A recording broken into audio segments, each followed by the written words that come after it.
This was before the song was Tips and Black Coffee. Informant, Alicia Keys, Miguel was there before, and Adon. It's the Uprising with Pat Cash. Monday, new month, 3rd of June. Sometimes we think we're coping with stress. You juggle what's on your plate and everyday life, but it may not be true. We figured we should call Paula Quinsee, the motivational speaker, to talk to us about signs we need to be aware of that could have a negative impact on our well-being. Paula, good morning and welcome to the Uprising. Hi, morning, Pat. How are you? I'm fantastic. Thank you for asking. I had a great weekend. How was your weekend? Wonderful. Also great. Thank you. Great. You take any keen interest in the South African Music Awards at all? I did. And it was so wonderful to see some of the awards that had been given out. I think we've got such an amazing range of talent in our country. Certainly. Right. Paula, we call it a hustle. You got a job here, you got a side business there, you've got a marriage or a relationship, and you've got kids here, and then in the end you don't realize that maybe this is all getting too much. What are the signs we should be looking out for, just to make sure that, one is not really getting consumed by this hustle? Yeah, everybody deals with stress differently, and stress impacts people differently. So some of the key signs are if you're constantly feeling tired, despite the fact that you are sleeping at night, but you just find at the end of the day or the end of the week, you're just absolutely drained and fatigued. So that's one sign to look out for.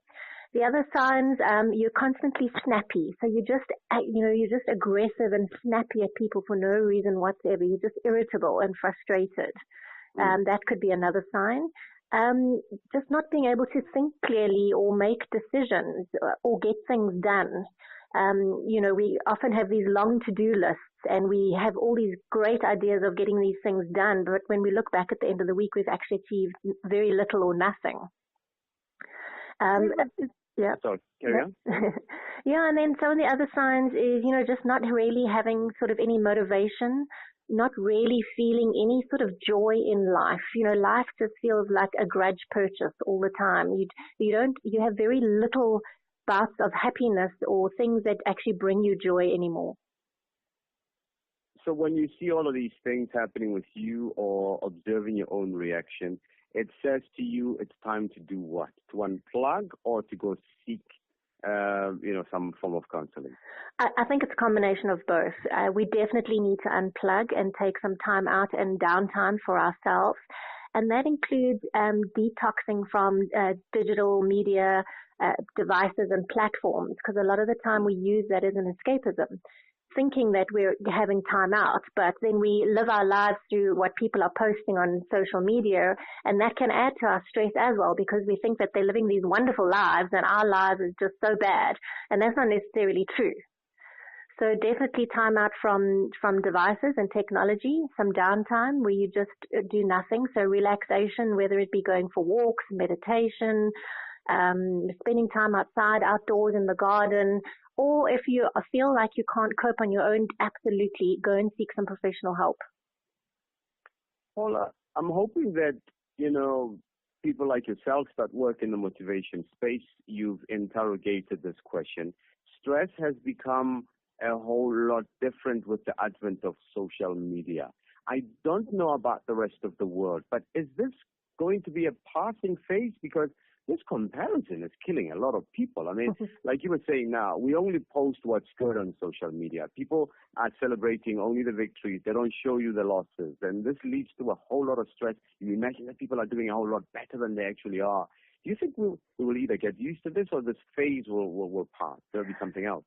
No, I think it's actually a global phenomenon. It's not only here in South Africa, and it is something that is of great concern. It does affect people in a lot of ways because, as you say, you only post the good things. Funny enough, I was talking to someone the other day, and they actually said it's not Facebook, it's fake book. I like that. Yeah. I find a lot of people nowadays are actually taking themselves off social media platforms because they've just realized the negative impact that it's having on them. I think it's how can you limit your time on social media. Social media is a great way to keep connected with friends and family that are in different corners of the world. So it does help. It does have pros, but there are a lot of cons against social media or just digital devices and platforms too.